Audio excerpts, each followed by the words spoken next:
तो जी हाँ प्यारे छात्रों, आपका एक बार फिर से स्वागत है आज के इस वीडियो पर। और आपका यहाँ पे देखिए हिंदी का आपका रियल पेपर आपका लेके आ चुका हूँ आज आज अभी अभी हाँ। एहे रहा नहीं जाता, तड़प ही ऐसी है ना।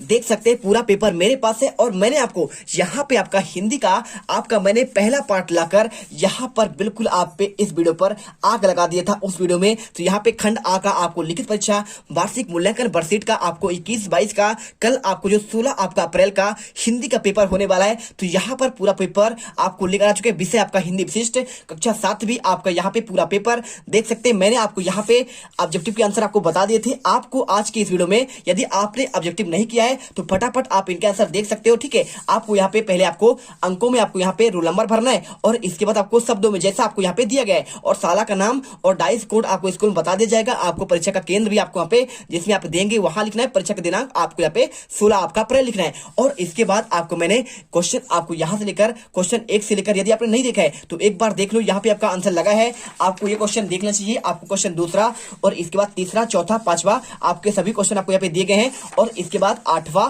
और आपका 9वां और 10वां। ठीक है, तो यहाँ तक आपको मैं आंसर यहाँ पे आपको दे चुका हूँ। और यहाँ पर आज के वीडियो में आपको मैं लघुत्तरी क्वेश्चन आपको 11 से लेकर आपके टोटल आपके 20 तक के आंसर दूंगा। आपका ये यहाँ पे आज का पार्ट यहाँ पे 2 है और इस आपके वीडियो पर यहाँ पे गर्दा मचा देंगे। तो चलिए फटाफट आपको यहाँ पे आंसर दिखाएंगे। क्वेश्चन 11 का आंसर, ठीक है, और इसके बाद आपको क्वेश्चन 12 का आंसर और इसके बाद आपके यहाँ पे देखिए सभी आपका 13वां और इसके बाद आपका 14 और इसके बाद आपका 15 और यहाँ पे 16 और यहाँ पे आपको देखिए 17वां क्वेश्चन, आपको 18वां क्वेश्चन और आपका यहाँ पे 19वां और टोटल आपको यहाँ पे क्वेश्चन आपके 20 तक के क्वेश्चन आपको यहाँ पे दिखाने वाले हैं। तो पूरे क्वेश्चन आज के इस वीडियो में कवर करेंगे। तो चलिए फटाफट यहाँ पे वीडियो को स्टार्ट करते हैं। और जो भी छात्र यहाँ पर पहली बार विजिट कर रहा है तो आपके अपने चैनल यहाँ पे आपको जीत मिडिल क्लास कुछ फटाफट आपको अभी के अभी यहाँ पे तुरंत आपको सब्सक्राइब करना है, जिससे आपको हर आपका तीसरा वीडियो यहाँ पे जो आपका तीसरा पार्ट आने वाला है वहां पे आपका उसका नोटिफिकेशन आपको सबसे पहले मिले। तो चलिए फटाफट यहाँ पे आपका वीडियो स्टार्ट करते हैं। तो यहाँ पर देखिए आपके लघुत्तरी क्वेश्चन के अंतर्गत 11 से लेकर आपके 20 तक के क्वेश्चन आपके 3 नंबर के हैं। तो पहला क्वेश्चन आपका लिखा है क्वेश्चन नंबर 11,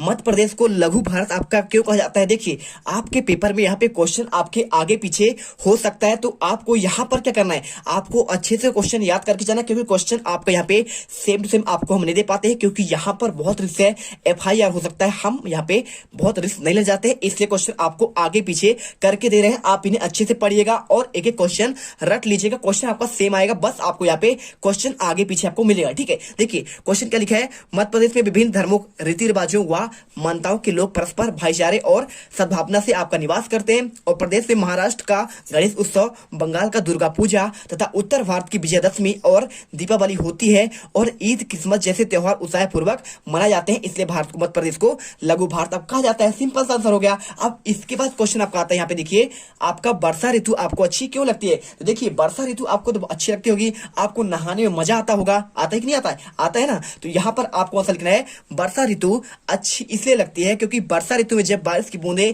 धरती पर पड़ती है तब उसकी सोंधी सोंधी खुशबू मन में आनंद का भाव उत्पन्न कर देती है और धरती पर चारों तरफ हरियाली छा जाती है और मन में आनंद भर देता है। देखिए जब भी वर्षा ऋतु होता है तो देखते हैं आपको यहाँ पे पूरा हर ओर पहले तो सूखा पड़ा रहता है, पत्ते सूख जाते हैं, पेड़ पौधे यहाँ पे सूख जाते हैं। तो आपको उनको जैसे वर्षा होती है तो उन्हें यहाँ पे एक नया जीवन मिलता है, जल्दी से वो क्या है पनपना स्टार्ट कर देते हैं और यहाँ पे चारों तरफ हरियाली छा जाती है और सारे के सारे पेड़ पौधे और पूरा वातावरण आपका यहाँ पे खुशनुमा और यहाँ पे क्या होता है प्रफुल्लित होता है। ठीक है, समझ में आया। चलिए चलते हैं अब आपके यहाँ पे नेक्स्ट क्वेश्चन पर। इससे पहले आपसे एक रिक्वेस्ट है, वीडियो को तो लाइक आपका यहाँ पे हर एक छात्र कर ही देना चाहिए, क्योंकि कल आपके पेपर में आपको यहाँ पर मौज होने वाली है। आपके यहाँ पे 60 में 60 नंबर आने वाले हैं यदि आपने यहाँ से क्वेश्चन एक एक तैयार कर लिया। ठीक है, चलिए चलते हैं क्वेश्चन नंबर 13 पर। तो देखिए क्वेश्चन आपके यहाँ पे 13वां नंबर क्या दिया गया है, आपको मध्य प्रदेश की आपके प्रमुख बोलियां कौन कौन सी, आपको ये क्वेश्चन आपको पढ़ना है। 3 नंबर क्वेश्चन, तो आपको उत्तर लिखना है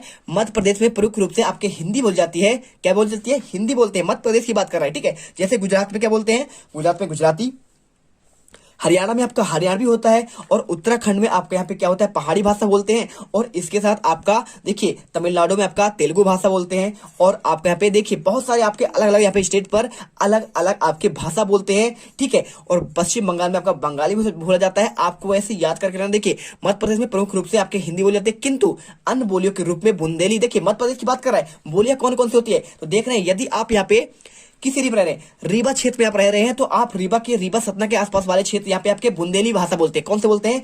बुंदेली बोलते हैं, ठीक है। और क्योंकि देखो आपने सुना होगा बुंदेलो हरदेलो हरबोलो, हमने सुनी कहानी थी, खूब लड़ी मर्दानी हुआ तो झांसी बाल रानी थी। तो आपका यहाँ पे ग्वालियर के आसपास क्षेत्र तक आपका फैला हुआ है। और इसके बाद आपका मालवी, तो मालवी भाषा कहाँ बोल जाता है? आपका इंदौर, धार, सीहोर, विदिशा, ठीक है, इसके आसपास के क्षेत्र में आपके यहाँ पे मालवी बोलते हैं। और इसके साथ भेली आपका, ये आपका बोल जाती है आपके यहाँ पे झाबुआ और आपके अलीराज के आसपास, ठीक है। और बघेली, देखिए बघेली तो आपका यहाँ पे आपके शहडोल और उमरिया वाले क्षेत्र में, अनूपपुर के क्षेत्र में बोल जाती है। और इसके बाद निमाड़ी आपका खंडवा खरमोन वाले एरिया पे आपका यहाँ पे बोल जाती है।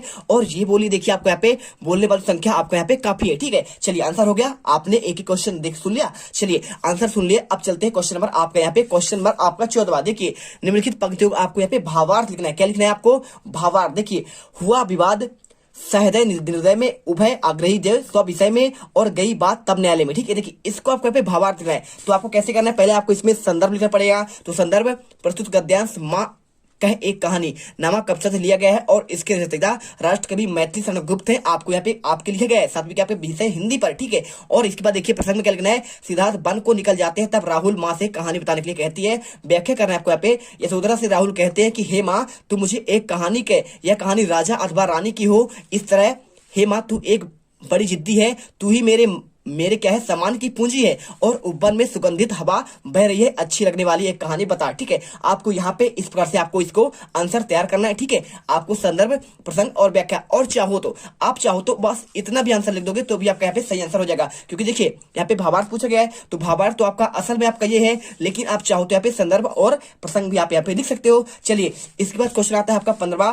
मेरी भावना कविता में कवि के अनुसार किसकी सेवा करनी चाहिए? तो देखिए जो आपका मेरी भावना आपका कविता है, पहला वाला आपका जो पाठ है हिंदी पर, उसमें आपको पूछा गया कवि के अनुसार कि किसकी सहायता, किसकी सेवा हमें करनी चाहिए। तो यहाँ पे देखिए हमें जीवों के प्रति आपका मित्रता और दया की भावना रखनी चाहिए। देखिए आपको कोई भी जीव हो, आपको उसे डंडे, कुत्ते आपको मिलते हैं ना, उसे डंडे से मार मार के बहुत सारे पीटते हैं, ऐसा कार्य नहीं करना चाहिए। उन्हें भी दुख होता है, जैसे आपको यहाँ पे दुख होता है जब आपके पापा आपको मारते हैं, आपकी मम्मी आपको मारती है। तो आपको यहाँ पर क्या करना है? मित्रता और दया भाव हर एक जीव के प्रति आपको रखनी है। और अच्छी लगे तो वीडियो लाइक करनी है, ठीक है। चलिए, और दुष्ट और निर्दयी व गलत रास्तों पर चलने वालों के प्रति साम भाव रखने। देखिए जो गलत कर रहे हैं ना, उसको भी आप क्या करेंगे, यहाँ पे आप उनको भी इग्नोर कर दीजिए, ठीक है। जो कर रहे हैं करते रहने दीजिए। आपसे क्या मतलब, आप उन्हें कहेंगे तो देखिए आप जब क्या करते हैं ना, ऊपर पत्थर फेंकेंगे तो आपके ऊपर ही गिरेगा। तो यहाँ पे दुष्ट लोगों से आप बात ही मत करिए। और कभी कहता है कि भाई दीन दुखियों, और यहाँ पे आपका जो दीन दुखी होते हैं, ठीक, गरीब होते हैं, करुणामयी होते हैं, उन पर हमेशा सेवा भावना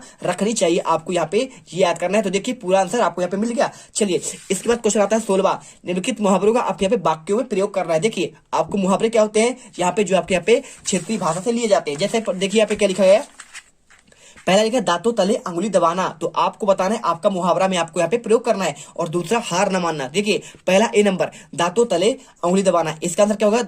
दांतों तले अंगुली दबाना मतलब होता है आपका दंग रह जाना या हैरान हो जाना, ठीक है। और कैसे करेंगे प्रयोग? तुम्हारे लड़के की बातों को सुनकर ऐसा लगता है कि दांतों तले उंगली दबा लूं, ठीक है। क्या कर लूं?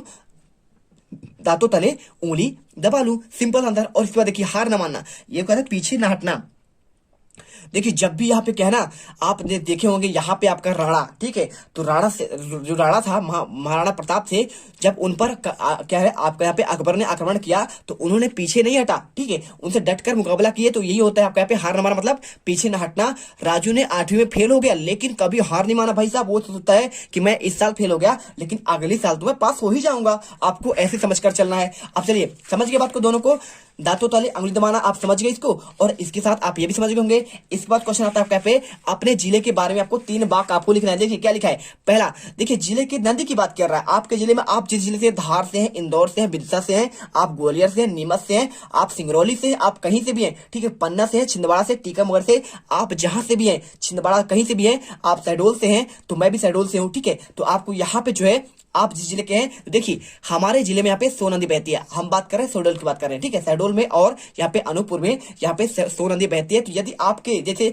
सीहोर में कौन सा बहती है, पार्वती नदी बहती है, तो आप यहाँ पे पार्वती लिखेंगे। और यदि और बात करें बेतवा, तो बेतवा की बात करें तो आपका रायसेन साइड में आपको यहाँ पे बेतवा बहती है, तो आप वहां पर लिख दीजिए आपका बेतवा नदी बहती है। और आप चाहो तो अपने से लिख सकते हो, और चाहो तो इसे उतार सकते हो, आपके नंबर पूरे मिल जाएंगे। देखिए तो हमारे जिले में सोन नदी बहती है और सोन नदी कहां से निकलता है, अमरकंटक से निकलता है। और इसके साथ यहाँ पे क्या होता है, आपका नर्मदा के साथ एक साथ निकलती है और फिर दोनों अलग हो जाती है। ठीक है, अमरकंटक से नर्मदा निकलती है, लेकिन कुछ दूर जाने के बाद यहाँ पे अलग अलग हो जाती है। और आपको यहाँ पे ऐसा आंसर लिखना पड़ेगा। और इसके बाद क्वेश्चन आपका 18, सुभाष चंद्र बोस का नारा क्या था, आपको क्वेश्चन बताना है। तो देखिए, सुभाष चंद्र बोस का आपका नारा था, तुम मुझे खून दो मैं तुम्हें आजादी दूंगा। तो क्या आप चाहते हैं कि आपको यहाँ पे हिंदी के पेपर में आप बहुत अच्छे नंबर लेकर आए, तो आपको यहाँ पर देखिए 60 में 60 नंबर चाहिए ना, तो आपको यहाँ पे वीडियो को लाइक करना पड़ेगा। हमें मोटिवेशन कभी तब मिलता है जब आप बच्चे यहाँ पर लाइक करते हैं कि सर आपने बहुत अच्छा वीडियो बनाया है, हमें बहुत हेल्पफुल लगा। तो आप यहाँ पे कमेंट भी कर सकते हैं बिल्कुल कि सर आपने ऐसा बनाया,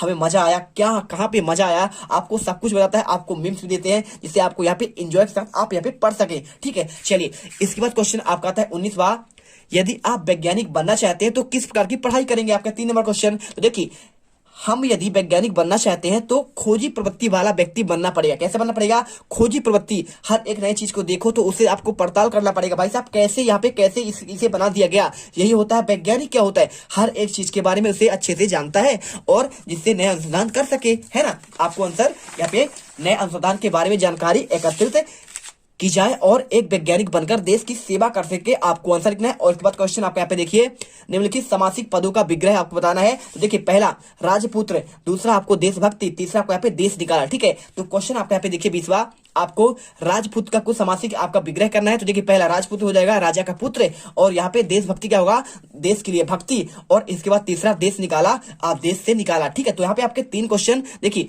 20 तक के क्वेश्चन कंप्लीट होते हैं। और इसके बाद आपको यहाँ पे आएगा दीर्घ उत्तरीय क्वेश्चन। तो आपको ये क्वेश्चन आंसर आपको यहाँ पर तीसरा पार्ट आपको लाएंगे और एकदम यहाँ पर खेल खत्म कर देंगे। और आपको यहाँ पे 16 अप्रैल हिंदी के आपको असली पेपर में आपको यहाँ पर एक एक नंबर आपको दिलवाएंगे। तो चलिए मिलते हैं आपसे अगले वीडियो पर, और अगले वीडियो पर आपको हम 24 तक के आंसर यहाँ पर लेकर आएंगे। तो फटाफट यहाँ पर वीडियो को लाइक करके जाना, हर एक बच्चा सब्सक्राइब करके जाना, जिससे आपको हर एक वीडियो का सबसे पहले जैसे वीडियो आए, देखिए समय बहुत कम है आज आपके पास है और सुबह का, तो फटाक से क्या है आपको वीडियो का नोटिफिकेशन मिलना चाहिए। तो इसके लिए आपको यहाँ पे नोटिफिकेशन ऑन करने के लिए आपको सब्सक्राइब करना ही पड़ेगा। ठीक है, और बेल आइकन